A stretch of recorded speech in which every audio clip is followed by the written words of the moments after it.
അപ്പൊ ചങ്ങായിമാരെ, ടേസ്റ്റി എഫ്സിലേക്ക് സ്വാഗതം. നമുക്ക് നമ്മളെ ഉമ്മ ഉണ്ടാക്കുന്ന നല്ല അയല മുളകിട്ടത്, അത് ഇരുമ്പ് പുളി വെച്ച് മുളകിട്ട കറി ഒന്ന് കണ്ടു നോക്കിയാലോ? എന്നാ വരി, വീഡിയോ കാണാം. അപ്പൊ നമ്മുടെ കറിക്ക് വേണ്ടിയിട്ട് 3 അയല എടുത്തിട്ടുണ്ട്. വലിയ അയലാണ് കേട്ടോ. അതൊരു 3 പീസ്, തലയടക്കം 4 പീസ് ആക്കിയിട്ടുണ്ട്. ഇനി ഇതിലേക്ക് 3 ചെറിയ തക്കാളി, 4 ഇരുമ്പ് പുളി,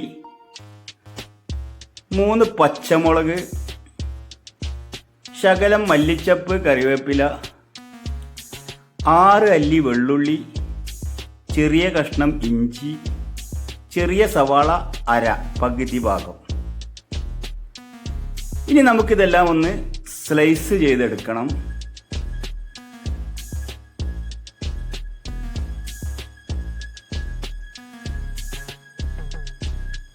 അപ്പോൾ ഇതെല്ലാം ഇവിടെ കട്ട് ചെയ്തിട്ട് ഞാൻ റെഡിയാക്കിയിട്ടുണ്ട്. ഉമ്മയാണ് വെക്കുന്നത് കേട്ടോ, ഞാനല്ല, ഉമ്മയാണ് വെക്കുന്നത്. ഇനി നമ്മുടെ വെള്ളുള്ളിയും ഇഞ്ചി ഒന്ന് ചതച്ചെടുക്കണം. അതും നമുക്കിതിലേക്ക് ചേർത്ത് കൊടുക്കണം. ഇനി 1 ടേബിൾ സ്പൂൺ മുളക് പൊടി, 1/2 ടീസ്പൂൺ മഞ്ഞൾപ്പൊടി, 1/2 ടീസ്പൂൺ ഉലുവപ്പൊടി, പിന്നെ പാകത്തിന് ഉപ്പും ചേർക്കുക. അതിനുശേഷം 2 ചെറിയ കപ്പ് വെള്ളം കൂടി ചേർത്ത് കൊടുക്കണം.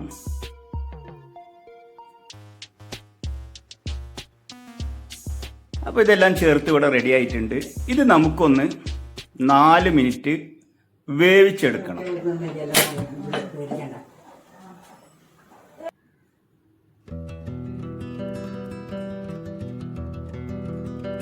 അപ്പോൾ 4 മിനിറ്റ് ഇവിടെ വേവ് എത്തിയിട്ടുണ്ട്. ഇനി നമുക്കിതിലേക്ക് നമ്മുടെ അയല ചേർത്ത് കൊടുക്കണം.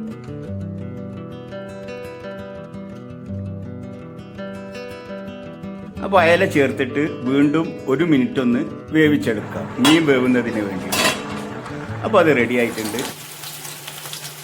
ഇനി ഇതിലേക്ക് ചെറിയ ഉള്ളി സ്ലൈസ് ചെയ്തിട്ട് വറവെടുത്തൊന്ന് ഒഴിച്ചു കൊടുക്കാം. ഇപ്പം നമ്മുടെ ഇരുമ്പ് പുളി ഇട്ട അടിപൊളി കറി ഇവിടെ റെഡി ആയിട്ടുണ്ട്. ഇത് ചപ്പാത്തിക്കാണെങ്കിലും ചോറിനാണെങ്കിലും കപ്പക്കാണെങ്കിലും സൂപ്പറാണ് കേട്ടോ. ഇതൊന്ന് ട്രൈ ചെയ്ത് നോക്കണേ. ഈ വീഡിയോ ഇഷ്ടമായി കഴിഞ്ഞാൽ ഒന്ന് ലൈക്ക് ചെയ്യുക, ഷെയർ ചെയ്യുക, ഒരു കമന്റും ചെയ്യാം. ചാനൽ സബ്സ്ക്രൈബ് ചെയ്തിട്ടില്ലെങ്കിൽ ഒന്ന് സബ്സ്ക്രൈബ് ചെയ്യണേ. ഇനിയൊരു വീഡിയോ ആയിട്ട് ഞാൻ വരുമ്പോൾ ലീവ് വെൽ, ലീവ് സ്ട്രോങ്.